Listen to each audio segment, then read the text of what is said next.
La louange est à Allah, le Seigneur des mondes, celui qui existe sans début, sans fin, sans endroit et sans commun. Rien n'est tel que Allah et il est celui qui entend et qui voit. Quoi que tu puisses imaginer en ton esprit, Dieu en est différent. Que l'élévation en degré soit accordée à notre maître Muhammad sallallahu alayhi wa sallam et que Dieu préserve sa communauté de ce qu'il craint pour elle. Chers frères et sœurs, voici pour vous une nouvelle vidéo qui donne suite à la saga des signes de la fin du monde. Dans la précédente vidéo, nous avons parlé de l'apparition de Al-Mahdi qui indiquera la fin des petits signes et qui annonce l'arrivée des grands signes qui sont en nombre de 10. Nous avons également expliqué qui était Ad-Dajjal, l'imposteur borgne, dont la venue est l'un des grands signes de la fin des temps. D'ailleurs, il se passera 7 ou 9 ans entre la venue de Al-Mahdi et celle du borgne Ad-Dajjal. Attardons-nous maintenant à certains des grands signes annonciateurs de la fin du monde. Le deuxième grand signe de l'heure est la descente sur terre de notre maître Isa, alayhi salam, le prophète Jésus. À savoir, Jésus n'a pas été tué ni crucifié. Il a par contre été élevé au deuxième ciel et y est actuellement vivant. Actuellement, Jésus vit dans le deuxième ciel comme les anges. Il ne mange pas, il ne boit pas, il ne se fatigue pas, il ne dort pas et il fait les prières. Voici ce qui s'est réellement passé avec notre maître Jésus, alayhi salam. Ibn Abi Hatim et An-Nasa'i ont rapporté de Ibn Abbas le récit suivant. Isa était dans une maison avec 12 de ses compagnons. Il leur a dit, « Il y aura parmi vous qui va mécroire en moi après avoir été croyant. Qui d'entre vous aura mes traits, serait tué à ma place et sera mon compagnon au paradis ?» Le plus jeune d'entre eux, nommé Judas, s'est levé et lui a dit « Moi ». Jésus lui a dit « Assis-toi ». Puis il a posé une nouvelle fois la question et le jeune homme, Judas, s'est encore proposé. Isa alayhi salam lui dit à nouveau « Assis-toi ». Il a posé la question une troisième fois et le jeune se proposant à nouveau, Jésus lui a dit « Ce sera toi ».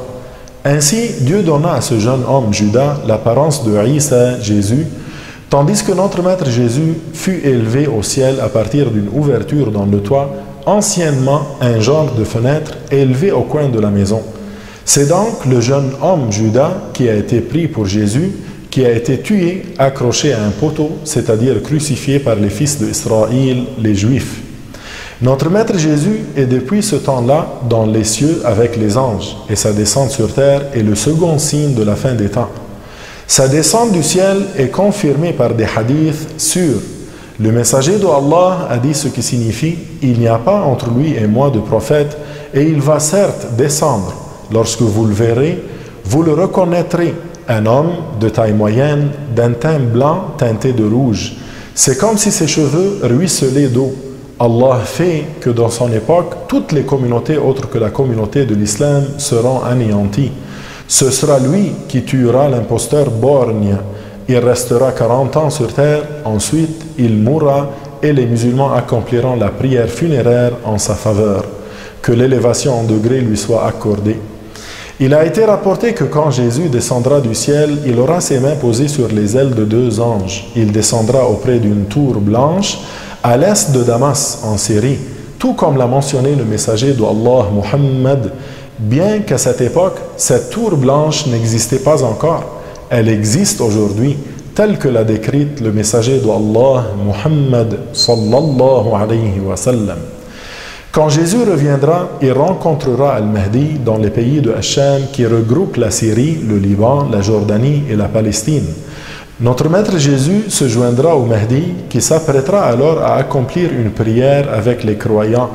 Il laissera Al-Mahdi diriger cette prière par honneur à la communauté de notre prophète Muhammad. Sur terre, Jésus appliquera la loi du prophète Muhammad, que la paix soit sur eux deux. Durant l'époque de notre maître Jésus, Ad-Dajjal, le faux Messie, sera tué. Ce n'est qu'après cela qu'il y aura le bien-être et la paix sur terre. Sortiront des entrailles de la terre tout l'or et les trésors enfouis qu'elle contient. Les richesses seront si abondantes qu'il n'y aura plus personne d'éligible à l'aumône. Que Dieu nous accorde son agrément, la sincérité, le courage et sa protection.